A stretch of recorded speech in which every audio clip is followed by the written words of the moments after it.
Hello दोस्तों, मैं अरविंद अपने चैनल जीके विथ अरविंद में आपका स्वागत करता हूं। आज हम लोग बिहार एसएससी पे कुछ चर्चा करेंगे।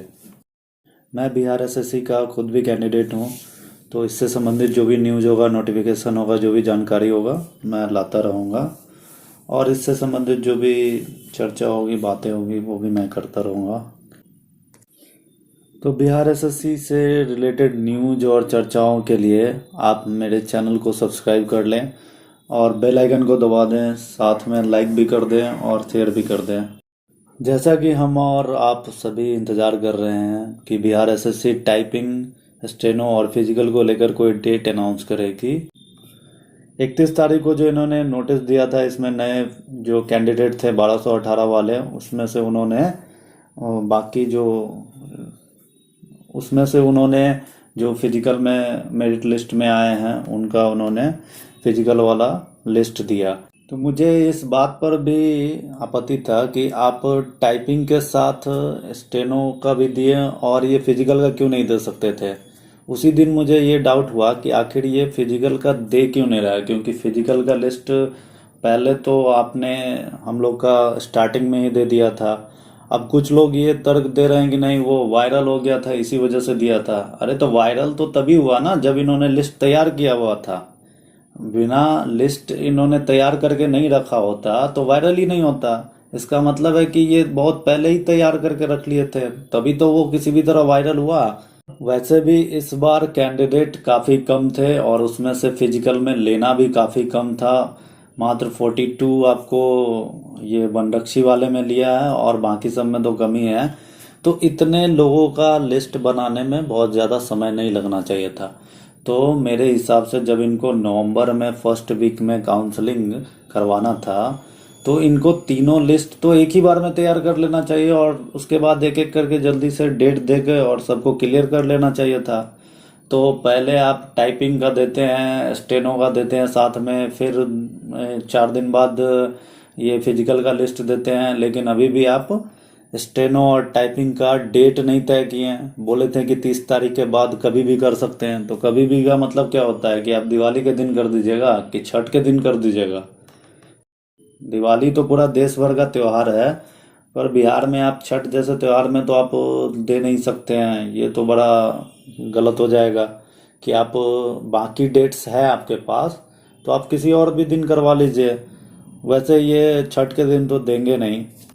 अब इन्होंने जो एक लिस्ट दिया है कि 121 कैंडिडेट वनरक्षी में, फॉरेस्ट गार्ड में, जो एज की वजह से नहीं इसमें इंक्लूड हो पाए थे, तो उनको इन्होंने जो नया लिस्ट दिया है कि ये भी इसमें शामिल हो जाएंगे। तो उसमें एक हमारे मित्र हैं आनंद जी, उनका भी इसमें लिस्ट में शामिल है नाम। उनको मैं पर्सनली जानता हूँ, मेरे साथ एग्ज़ाम दिए थे और साथ में ही पूरा क्वेश्चन आंसर मिलाए थे जो यूट्यूब पर ही क्वेश्चन आया हुआ था। तो उसके हिसाब से उनका मार्क्स भी 110 प्लस जा रहा था, 110 प्लस जा रहा था। फिर भी उनका किसी भी फिजिकल में नाम नहीं था। तो बेचारे बहुत उदास थे। उनको लगा कि पहले ये मेरिट लिस्ट के अनुसार है कि नहीं, इसी पर डाउट था। बाद में लगा नहीं, ये फिजिकल वाला जो भी है वो मेरिट लिस्ट के अनुसार ही है। तो फिर वो मतलब सोचे कि हो सकता है मेरा एज के कारण ये एटलीस्ट वनरक्षी में तो आना चाहिए था, लेकिन कहीं एज के कारण नहीं आ पाया है। और शायद यही बात था ही जो आयोग ने सुधार किया एज को लेकर। तो फिर उनका नाम इस 121 वाले लिस्ट में है। और एक हमारे सब्सक्राइबर हैं रविशंकर राय जी, जो सासाराम से हैं। उनका कमेंट ये है कि मेरा पहले टंकन सहायक में नाम था और इस बार फॉरेस्ट गार्ड में है। तो इसका मतलब है कि इनका टंकन सहायक में नाम था, यानी कि ये इनका नंबर काफ़ी अच्छा होगा और ये मेरिट लिस्ट में काफ़ी ऊपर होंगे, तभी इनका टंकन सहायक में था। मगर फॉरेस्ट गार्ड में इनका नहीं दिया, जबकि फॉरेस्ट गार्ड में भी होना चाहिए था। तो इन्होंने बताया कि मेरा एज के कारण 23 साल से ज़्यादा हो रहा था, तो इसलिए नहीं दिया। फिर आयोग ने एज को नए सिरे से कैलकुलेट किया, तो इसमें इनका भी नाम है। तो इस तरह तो मुझे 121 लोगों में अभी तक 2 लोगों से जानकारी हुई है कि जिनका नाम है ये बिहार में, पूरे बिहार में और पूरे 50,000 स्टूडेंट में जो फिजिकल में के अलावा जिनका नाम नहीं है, उसमें मात्र 121 लोग हैं। और उसमें भी इतना बड़ा ये स्टेट है, कुछ बिहार से बाहर भी स्टूडेंट हो सकते हैं। तो उसमें मुझे 2 ही लोगों से पता चला।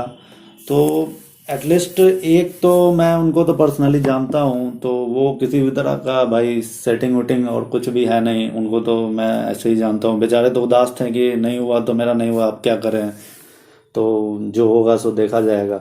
तो उनका नाम दिया है। बाकी हम आयोग से अपेक्षा करते हैं कि ये रिजल्ट उनका निष्पक्ष है, सही है, और इसमें किसी भी तरह का गड़बड़ी या धांधली नहीं हो। और ये अच्छा हुआ कि इन्होंने अभी पकड़ लिया, क्योंकि बाद में जाकर फिर ये नहीं कहते कि अच्छा ये 121 छूट गए हैं तो इनके लिए फिर से ये दौड़ लेंगे, फिर से बाकी प्रक्रिया लेंगे। क्योंकि इनका ये इतिहास है, CGL 2 इससे पहले वाला जो वैकेंसी था, इसमें भी इनका काफ़ी पुराना इतिहास है गलती करने का। अभी तक हम लोग तो इंतज़ार कर रहे थे। आज 2 नवंबर का दिन है। अभी 12 बजे तक, जब तक मैं ये वीडियो शूट कर रहा हूँ, तब तक तो अभी तक कोई नोटिस नहीं आया है। और अभी तक हम लोग इंतज़ार कर रहे थे कि ये अब तो फिजिकल का भी लिस्ट दे दिया, तो अब टाइपिंग स्टेनो का तो कम से कम डेट दे ही दे। भले फिजिकल का 1-2 दिन बाद दे, 2-4 दिन बाद दे, लेकिन पहले टाइपिंग और स्टेनो को तो एक दिन में लेके हटाया जा सकता है। मात्र 500 स्टूडेंट से भी कम है आपको टाइपिंग में, स्टेनो में और भी कम है। ये तो एक शिफ्ट में निपटाया जा सकता है। और अगर आपत्ति ना हो तो स्टूडेंट को अगर दिक्कत ना हो और आयोग को भी दिक्कत ना हो, तो ये तो एक दिन में एक शिफ्ट में स्टेनो और एक शिफ्ट में टाइपिंग को निपटाया जा सकता है, ताकि बार बार आने जाने का झंझट ही ना हो। और यदि कोई प्रॉब्लम है तो एक दिन के अंतर पे दिया जा सकता है कि एक दिन स्टेनो हो जाए या टाइपिंग हो जाए, अगले दिन फिर दूसरा हो जाए। तो कहाँ हम लोग सोचे थे कि ये जल्दी से जल्दी लिस्ट जारी करके, डेट जारी करके फेस्टिवल से कम सारा प्रक्रिया पूरा हो जाए। पहले ही से अंदेशा था कि ये आपको काउंसलिंग शुरू तो नहीं हो पाएगा, कम से कम प्रक्रिया सारा खत्म रहे।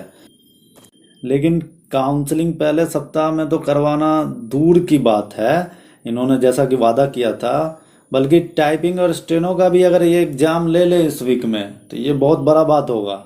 क्योंकि जैसा इनका रवैया चल रहा है, इस हिसाब से तो लग रहा है कि अब इनका मूड हो रहा है कि फेस्टिवल के बाद ही सारा ले।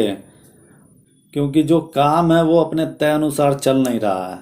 और एक बार फिर से गाड़ी लेट हो चुका है, जो कि पहले ही से बहुत लेट चल रहा था। और एक बार फिर से आयोग अपने तय समय के अनुसार अपने दिए गए डेट को निभा नहीं पाया, फेल कर रहा है। बहुत से लोग पहले ही से सोच रहे थे कि बिहार SSC अपने जो दिए गए टाइम पर कि नवंबर के पहले सप्ताह में काउंसलिंग शुरू करवा लेंगे, वो नहीं करवा पाएगा। उनको उन्होंने सच साबित कर दिया। उन्होंने साबित कर दिया कि छात्रों का आंदोलन जो था वो गलत नहीं था, बेवजह नहीं था और वो तर्कहीन नहीं था। छात्रों का आंदोलन का दबाव का असर है, जो अभी तक जो भी प्रक्रिया हुआ है इतना जल्दी, वो भी उनके आंदोलन और उनके इतना हो हल्ला करने के कारण हो रहा है, नहीं तो ये भी इतना जल्दी नहीं होता। और जैसा कि मजिस्ट्रेट साहब जो थे सफ़ेद टोपी वाले, वो बोल ही रहे थे कि ऐसे काम नहीं होता है, हाथ समेट के काम करवा लीजिएगा। तो उनके कहने के अनुसार वही है कि काम होता रहेगा, चलता रहेगा, इंतज़ार करते रहिए। ये जो कहिएगा कि इतना डेट दे दीजिए और इतने तय समय के अंदर काम कर देंगे, वो सब यहाँ नहीं चलेगा। वो अपना खुद भी अगर डेट दे देंगे तो उस समय भी पूरा नहीं होगा। वो जिस भी डेट को दे देंगे कि हम इस तारीख को करवा लेंगे, वो खुद नहीं उस तारीख को करवा सकते हैं। तो अगर हम आप डेट तय कर दें तो वो तो फिर असंभव बात हो जाएगा। और इससे पहले आयोग खुद ही इशारा दे दिया था, उसने इशारों में बता दिया था कि हमको खुद पर ही 100% यकीन नहीं है। और हाँ, वो बोल दिया था इस बात को एक तरह से इशारों में ही कि जब विधायक जो थे संदीप सौरभ मुलाकात करने के लिए गए थे बिहार एसएससी के सचिव सर से, तो उन्होंने पूछा था कि कितने % चांस है कि आप नवंबर के फर्स्ट वीक में काउंसलिंग करवा लीजिएगा। तो उन्होंने खुद ही कहा कि 95% चांस है सर कि हम करवा लेंगे, 5% चांस नहीं है। पर हमको तो लगता है कि वो विधायक जी के सामने थोड़ा सा बात को मैनेज करने के लिए बोल दिए। उनके मन में भी होगा कि सर 50-50% होगा, हम करवा लेंगे, लेकिन अब तो यहाँ 0% चांस है कि नवंबर के फर्स्ट वीक में होगा। उसके बाद ही अब होने का तो लग रहा है चांस। और ये फेस्टिवल नवंबर के फर्स्ट वीक में भी फेस्टिवल गुजर जाने के बाद ही होगा, जो शायद 10 तारीख तक है लगभग। इसके अलावा मैं आज एक अखबार पढ़ रहा था, दैनिक भास्कर, उसके फर्स्ट पृष्ठ पे, मेन पृष्ठ पे पहला खबर ही ये है कि जनता दर के दरबार में सीएम, मुख्यमंत्री ने 187 लोगों की शिकायत और समस्याओं को सुना और अफसरों को समाधान करने को कहा। और उसमें मोटा हेडिंग फर्स्ट ये है कि जमीन की ढेरों शिकायतें देखकर सुनकर मुख्यमंत्री ने राजस्व और भूमि सुधार मंत्री से कहा, अरे आप भी सुना करिए ना। जो राजस्व और भूमि सुधार मंत्री हैं रामसूरत राय जी, उनको उन्होंने कहा। तो नीतीश कुमार के पास पहुंचकर मंत्री रामसूरत राय ने कहा, जी जी जी जरूर। तो ये समझिए आप कि मतलब भर्ती नहीं होने से, राजस्व कर्मचारी व अन्य कर्मचारियों की भर्ती नहीं होने से प्रशासनिक क्षमता पर कितना बुरा असर पड़ रहा है। बिहार में सबसे ज़्यादा गंभीर समस्याओं में से एक, सबसे बड़ा समस्या में जमीन संबंधी समस्या है, जिसमें कर्मचारियों की कमी निश्चित रूप से इसे और भी गंभीर और विकराल बना रहा है। ये तो हाल है राजस्व और भूमि सुधार विभाग का, और अन्य विभागों में भी कर्मचारियों की घोर कमी है। और इससे आप भली भांति समझ सकते हैं कि वहाँ प्रशासनिक क्षमता का क्या हाल होगा। लोगों को कितनी परेशानियां झेलनी पड़ती है। इससे काफ़ी बड़ी संख्या में कर्मचारियों की भर्ती होगी, जो कर्मचारियों की कमी का जो मामला है वो ख़त्म होगा, और इससे प्रशासनिक क्षमता में भी काफ़ी सुधार होगा।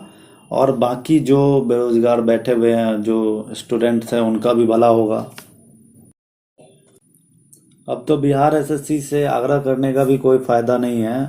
ऐसा लगता है कि जब उनको मन करेगा तब वो करेंगे, और जब नहीं मन करेगा तब वो नहीं करेंगे। लेकिन एक बात आयोग समझ ले कि हम लोग उनका जान छोड़ने वाले नहीं हैं, हम लोग उनका पीछा छोड़ने वाले नहीं हैं। उनसे सवाल जवाब करते रहेंगे, ज़रूरत पड़ी तो फिर आंदोलन भी करेंगे, पर जो हमारा हक है, जिसको हम डिजर्व करते हैं, उसको हम लेकर ही रहेंगे। इसी नोट पे मैं अपने बात को समाप्त करता हूँ। और आपको कैसी लगी मेरी बातें, मेरे विचार, आप अपने विचार और सुझाव कमेंट कर सकते हैं। जैसा कि मैंने बताया कि मैं भी बिहार एसएससी का कैंडिडेट हूँ, तो बिहार एसएससी से संबंधित जो भी न्यूज़ होगा, अपडेट होगा, जो भी वीडियो होगा, वो मैं लाता रहूँगा। इसलिए आप मेरा चैनल सब्सक्राइब कर दें और बेल आइकन को भी दबा दें। इस वीडियो को लाइक कर दें और शेयर भी कर दें। और पूरा देखने के लिए आपका बहुत बहुत धन्यवाद। Thank you very much.